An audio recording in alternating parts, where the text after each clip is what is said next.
Hello, patrons. Welcome to this bonus episode to go along with episode 53, I guess. Wow, can't even believe it. 53, the end of Leviticus.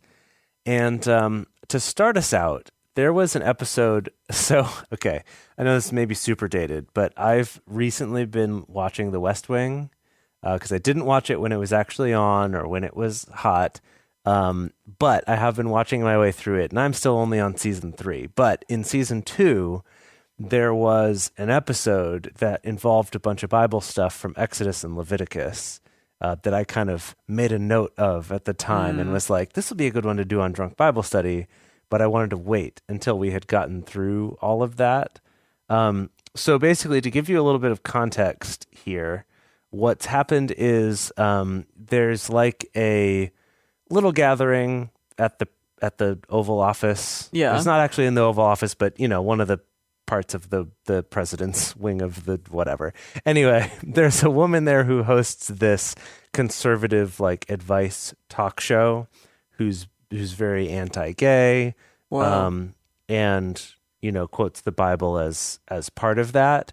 And everyone knew she was going to be there and that the president really doesn't like this because he thinks that's a terrible thing to say to people. And there's kind of been this tension of like, is he going to be cool or is he going to say something or like what's going to happen? And then this scene ensues here on a rainy day. If you hear the sound of rain, that's part of the scene. Okay. I like your show. I like how you call homosexuality an abomination. I don't say homosexuality is an abomination, Mr. President. The Bible does. Yes, it does. Leviticus 18:22. chapter and verse.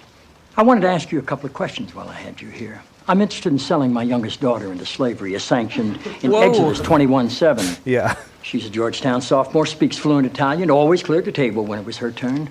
What would a good price for her be? While thinking about that, can I ask another?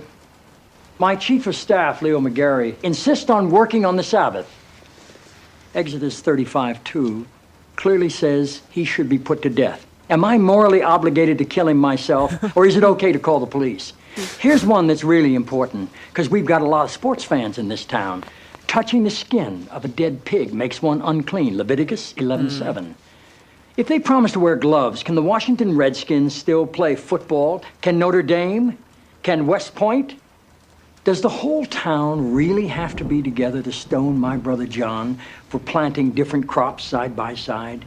Can I burn my mother in a small family gathering for wearing garments made from 2 different threads? Think about those questions, would you? One last thing. While you may be mistaking this for your monthly meeting of the ignorant tight-ass club, in this building when the president stands, nobody sits. Anyway, Whoa. so Damn. this was kind of going from this thing of like the president kind of being this middle of the road sort of pushover, I guess, to kind of being like, no, I'm actually going to take a stand for something. I'm going to be a Democrat and a progressive one at that. Right, exactly. cool. Yeah, which is sort of a theme of the show. But anyway, I just thought it was interesting that remember, gosh, this would have been many, many episodes ago. I said something to the two of you about like there being a trope in movies and TV shows about like lawyers specifically being able to quote the Bible and like know what verses things are. Oh, yeah. And you both made fun of me for it at the time. I know because I listened back through this, and I'm like, "This is what I'm talking about. This Well, is." I mean, That's a I guess it's a president. That's not a lawyer. But it's the same Barack trope. Obama was a It's- lawyer. It's the same trope of like people who are smart can quote the Bible and like Hashtag know what Martin verses Sheen. things are. I Hashtag see. Martin Sheen. Yeah, Right. yeah. Anyway, that's what I got here. That's interesting. I like that. And I like that, yeah, kind of something we've been talking about a lot is like throwing that whole pick and choose thing out at people who say and use, as you talked about in the episode, Dedeker, like, you know, the whole, oh, well, God is smiting us right now and we have a big hurricane happening in Texas because of the gays and stuff like that. This is Right. the And how problem, awful though, that is. is the like calling people out on the picking and choosing is not an effective argument because, as I've seen online, that it's like the new argument is like, well, no, it's not picking and choosing. It's just that, like, clearly from the New Testament, we see that, like, Jesus came and he, like, kind of effectively canceled out certain parts of the Old Testament, but not others. What? Which That's is not really what people say? Yeah, that's kind Oh of my the goodness. prevailing argument that I've seen is this idea that, like, Christ came along and his function was to free us from all these, like, old stodgy laws around what we can eat and what we can wear and where we can go and things like that. However, for some reason, clearly he didn't come along to specifically tell us that the old sexual laws are out of play, so those still stand. Wow. That's the argument that I've seen, is that it's like, Okay. so it's not picking and choosing. It's kind of more of like, well, like Christ did picking and choosing of which laws should But how stand do and we shouldn't. know which laws those were? It's I don't think it's a very solid argument, but Yeah. it's one that I think a lot of people who want to hold up Levitical laws is something that we still, or at least Christians who want to hold up Levitical laws is something that we can use to. Well, I would just throw that back in their face, being like, okay, like, who are you to pick and choose for Christ? And how do you know? Like, are you a priest? Does God flow through you? I don't know. Whatever. I'm just saying Like, let me things. see your vest with all the stones I on know, it. I don't exactly. see Are it. you Aaron? I don't think so. Anyways, yeah. And Dedeker, you looked something up for us too, right? I did. It has to do with the valuation of people, and okay. in terms of like our monetary value. well, in that last chapter about like a man between 20 and 60 is worth this much, and a woman this much, and like tiny babies are worth this much, and old ass people babies. are worth this much. Yeah. And I don't know. I couldn't really find too much. Some people being like, "Yeah, it's about slavery and servants is what it's about," and other people being like, "No, this is about people like dedicating someone as a vow to the Lord, and they're probably going to be working in service of the temple or something." So I'm like, okay, temple slaves. Okay, great. It's like just because they're a slave to the temple doesn't make it not slavery. And a lot of them, there's this great phrase that I love using, and I very rarely get to use it, but it's that like the guilty flee where none pursue. The idea of like when you kind of like make arguments or justifications when no one's even pressed you on something indicates you're maybe a little bit guilty. There's a lot of these that are quick to be like, and women are worth less, not because that's like, Yahweh thinks that their inherent value is worth less. It's just because they were like less valuable. Obviously. No, literally, this is in multiple Wow. blogs where it's like, again, Okay. the subject of the blog is not even about that, but they Good have to be quick Lord. to be like, okay, yeah, and it says that women are worthless, but it's not because God thinks that women are worthless. It's just because at that time they were just less valuable to an agricultural society. yeah, you're like, uh-huh. Or like Ew. they just can provide less work, and I'm still like, okay, this is still kind of the same like justification for the gender pay gap that comes that up. you were speaking Yeah. of. Where it's Yeah. like, it's not that women are bad, it's just that like their work is less valuable, or we It's can get just less like, work out of them. they're That's less all. good than men. Yeah, Right. It's not that women are worth less. It's just that they're worth less money. Than men. It's Yeah. like, what? That's essentially the Exactly. argument It's that I like, found, and what? so I was Okay. essentially like, "F this," and rolled my eyes and stopped researching. So I don't. Yeah. Well, I did real quick. I did try to look up some stuff about that thing about once someone's pledged, they can't be redeemed, or like once Oh. someone, what was it? It said anything devoted to destruction is most holy to the Lord. Right. I No remember one now. who may have been set apart among men shall be ransomed. He shall surely be put to death. This is Okay. from a different translation, but that was the one where we were like, wait, what? yeah. What's going on?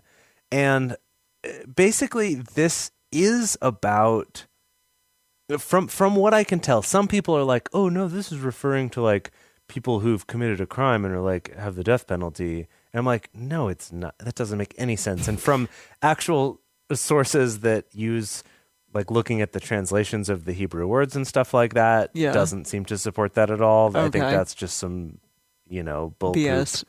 Some bull poop. Bull poop. Some BP Yeah. explanations people have come up with later on. But basically it's that once someone is pledged to Yahweh, Pledged how? like to be a Christian? for Or the no Jewish or- like okay. beyond that like they're given to Yahweh, of like you serve, like your whole life is just for Yahweh now, which is what those prices were about, I think. that's the only purpose they can have anymore is for Yahweh or to die, and that like that's the only thing. And there's something that we're going to get to later in Joshua, which is going to be a little while, that kind of Is Joshua after Deuteronomy? quite a little while No, after. it's Is it right It's after? the first book after Deuteronomy. Oh, is it right after Deuteronomy? Yeah. Okay. I thought it was later. It's Dedeker knows. Joshua, Judges, Ruth, Ezra, Nehemiah. And then I forget the rest. And But then you- the rest. I Yeah. thought that you recited all of them for a second. I there, can Dedeker. still recite all of the New Testament. All the in New order. Testament, but not the Yes, Old Testament. But not the yeah. Old Testament. I Okay. get a little bit fuzzy. Wow. Yeah, but anyway, so just that like once a thing has been pledged to the Lord, you can't get it back. I think except under those specific circumstances it mentioned where you can buy it back for the 20%, but other than that it's like, Then you gotta kill him. well, they're just like that's the rest of their life. Oh. So they Wow. either die or they're Oh, that. okay. So which kind of a different take. I'm still a little bit confused, but that's the best I could find right here. Yeah. I think clearly this is one of those parts that people just kind of read past and are like, oh, yeah, I see. Well, let's just move on and not think about that too much. Sounds like a lot of numbers and hubbub to me. Yeah, exactly. Well, I guess we'll get more into numbers and hubbub in numbers. But anyways, I wanted to look a little bit into an overview of the book of Leviticus. And the overview itself that I found is from the Bible Project on YouTube. It's a really great resource to those who kind of want a condensed version of each of the books of They the do Bible. some pretty cool videos. Yeah, the video kind of seemed something like you would make, Jace, like, or in your dreams that you would make, like of a really, really good. In your dreams, In your you would make a dreams, video no. like You would make this. a Just very like- high quality. Yeah, YouTube I'm video sure about you would the make a Bible. beautiful.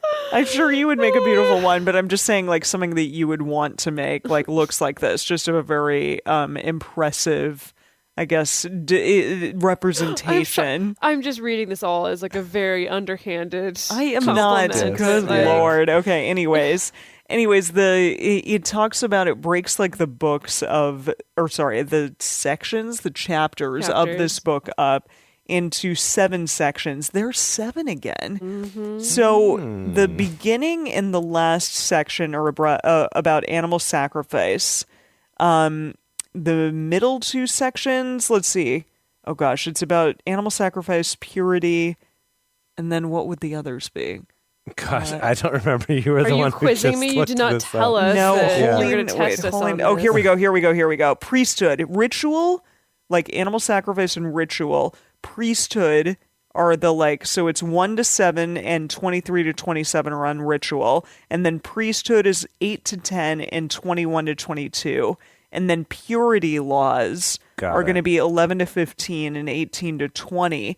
And then there's these 2 chapters in the middle, 16 to 17, which are what we're going to listen to right now from this. Oh, okay. And So those the are on middle. the scapegoat.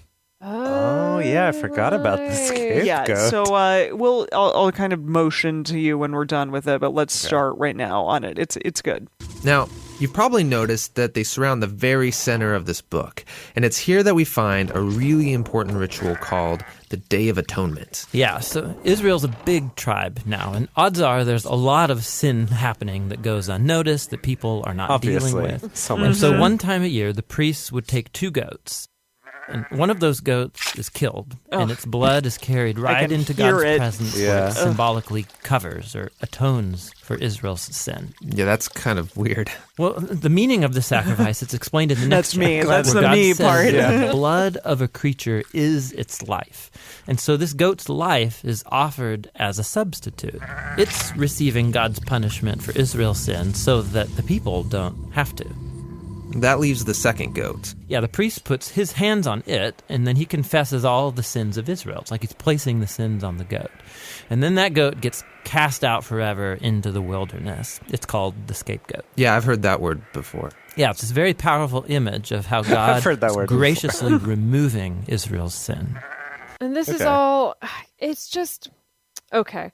It just really strikes me that I'm like, this is all the product of human beings just being so good at putting meaning onto things. Well, I agree right? with It's like you. someone had to decide, oh gosh, how are we going to redeem ourselves and like get forgiveness for like all the crap that we do and all the bad stuff that we do? And someone just had to decide like, well, we're just going to put it onto this goat. I'm just going to decide that's a thing that we can do. Yeah. That'll make us feel better. I mean, it is interesting because I've listened to this 7-minute video on Leviticus now, and you and I and Jace all kind of went crazy as we listened and read this, being like, this is kind of rough. I don't know.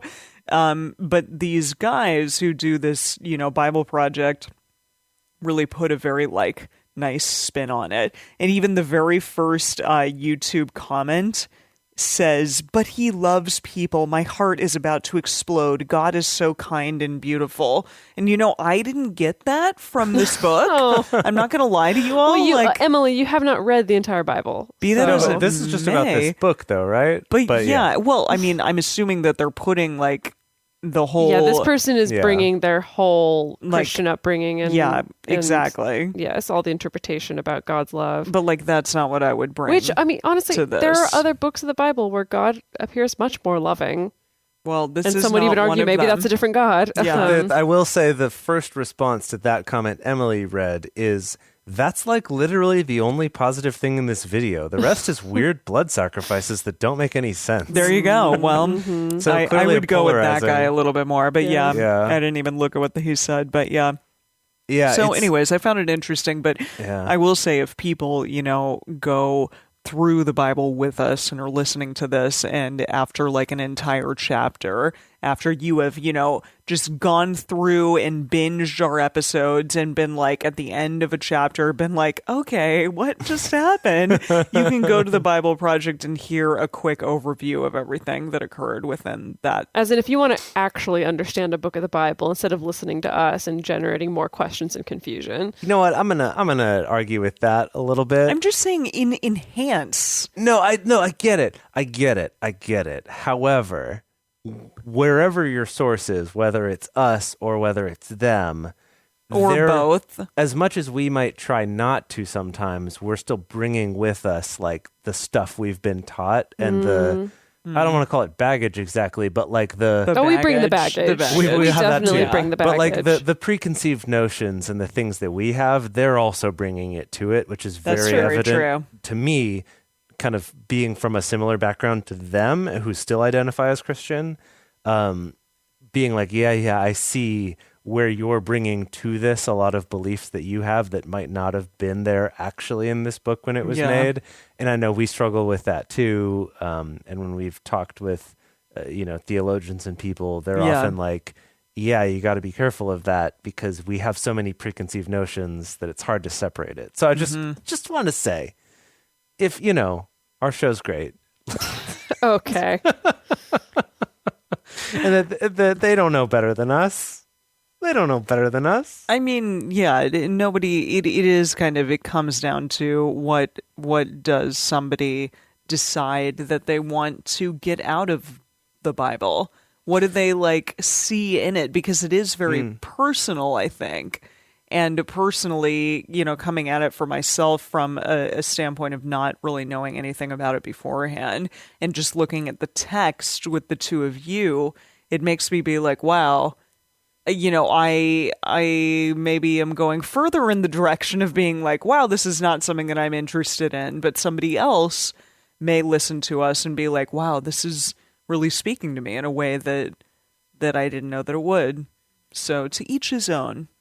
And it does vary by section. And it's not, I mean, maybe this is controversial to say, but I don't think that the Bible is something that has to be taken 100% as it is or not. Because as we talked about before on this show, the decision of what's even in the Bible as a whole was made by people potentially for political reasons at several points throughout history, both in more ancient history and in less ancient history of what actually made it into this book. So at least I'm someone who believes this isn't something you have to take 100% as is or not. Yeah. And then maybe that for some people, you do find things in this that are meaningful to you and that are powerful for you. Yeah.